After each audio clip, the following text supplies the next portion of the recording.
Bonjour et bienvenue, je suis Pascal et vous écoutez le podcast Dans mon micro. Dans mon micro, c'est une rencontre avec des personnalités de notre région qui s'illustrent dans les arts, le sport, la culture, la vie locale, les médias. Aujourd'hui, pour cet épisode, je reçois Julie Lupeau qui exerce le métier de script dans le cinéma. Comment tu définirais ton métier de script ? Alors avant tout, je dirais que c'est de l'accompagnement. On accompagne un réalisateur là où il veut aller. On dit souvent que que la script est la mémoire ambulante du film, le bras droit du réalisateur.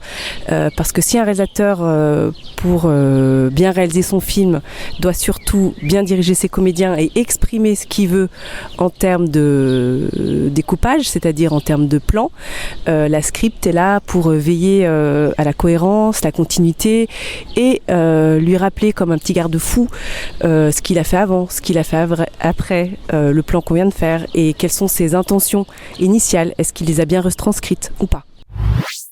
Pour cet épisode, on prend de la hauteur. On s'attache avec nos baudriers, nos cordes, notre slackline, accompagné par notre guide annécien Antoine Ménage, adepte de la highline. Je voulais savoir, qu'est-ce que tu recherches toi quand tu grimpes tout là-haut ? Alors je pense que, il y a plusieurs choses que je recherche. Il y a déjà, c'est quand même une énorme sensation de liberté, ce moment où on se retrouve seul sur une ligne. Je pense qu'il y a une recherche de solitude, parce que le moment où vraiment on se met sur la ligne, on se retrouve complètement seul et en fait on peut pas se reposer sur quelqu'un. On peut pas en vouloir à quelqu'un si on n'arrive pas à marcher. C'est simplement nous à ce moment-là. Est-ce qu'on en est capable ? Il y a en même temps une recherche de communauté ou en tout cas d'esprit d'équipe, parce que pour installer la ligne, il faut forcément être plusieurs. C'est pas possible de le faire seul. Donc c'est un doux mélange encore une fois entre l'esprit d'équipe et le côté individuel et solitaire de vraiment rentrer dans sa bulle et de réussir à traverser une ligne.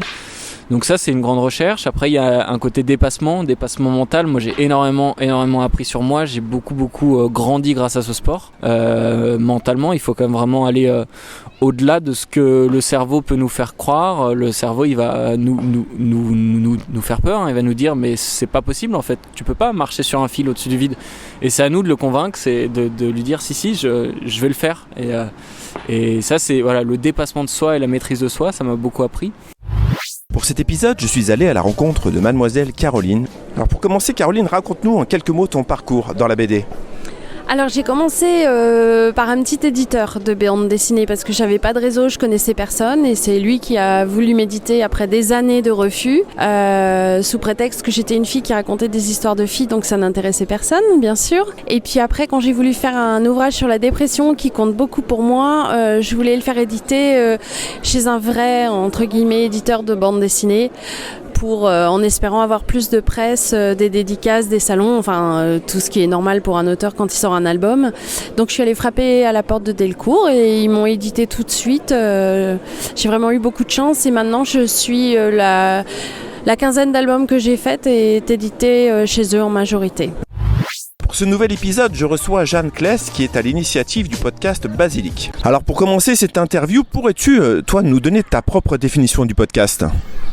Alors le podcast selon moi c'est un contenu audio qu'on peut écouter via une plateforme d'écoute de podcast du type Apple Podcast, Spotify. C'est un média et un contenu qui se distingue de la radio.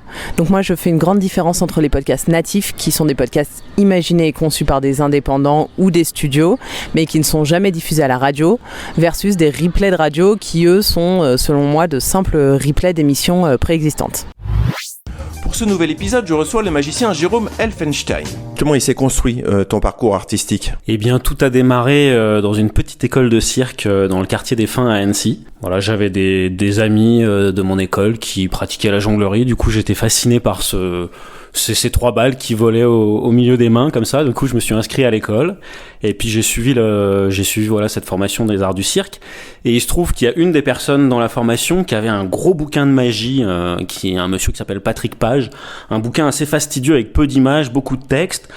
Mais assez vite, j'ai été happé par le livre. J'ai commencé à voir que, par exemple, ça expliquait l'art des anneaux chinois qui vont s'enclaver. C'est un truc qu'on a tous dans la tête, ce tour-là. Et là, j'avais un livre qui m'expliquait comment ça fonctionnait. Et du coup, petit à petit, je me suis intéressé à ce livre et j'ai commencé à faire mes premiers tours comme ça. Donc, vraiment, au départ, en autodidacte, avec ce livre. ce nouvel épisode, je reçois Yanis Meguirech, footballeur au FC Annecy.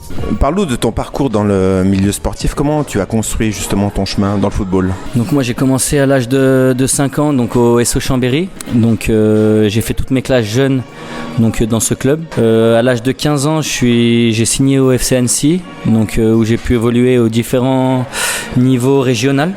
Donc jusqu'à l'âge de mes 17 ans où j'ai pu intégrer l'équipe première du FC Annecy en honneur régional à l'époque. J'ai pu aussi notamment participer à toutes les montées du R2 donc régional 2 à national donc avec un groupe de copains avec qui j'ai connu chez les jeunes notamment. Et donc là depuis cette année j'ai évolué avec la réserve où j'ai été l'année dernière à Chambéry aussi sous une forme de prêt 1 an au club de Chambéco. Aujourd'hui, je reçois Romain du groupe Pixvae, composé de musiciens lyonnais et colombiens. Tout d'abord, Pixvae, c'est qui ? C'est quoi ? Qui compose ce groupe ?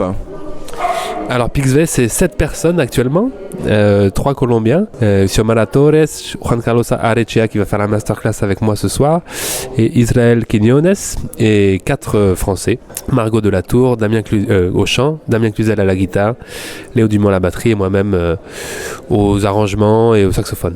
Et vous vous êtes rencontrés comment ? Alors Pixvae ça existe depuis fin 2015, donc là on vient d'enregistrer le 3e disque, donc il y a eu plusieurs pots, plusieurs vies dans Pixvae. L'équipe actuelle, donc les musiciens lyonnais on se connaît depuis très longtemps, moi je travaille dans un trio avec Damien et Léo depuis 12 ans, donc on se connaît vraiment très bien. Les musiciens colombiens on les a rencontrés surtout sur le 2e disque qu'on allait enregistrer en Colombie en 2017 et donc c'est là-bas qu'on les a rencontrés à Cali et à Bogota. Quant à nous, on se retrouve très prochainement dans mon micro. À bientôt.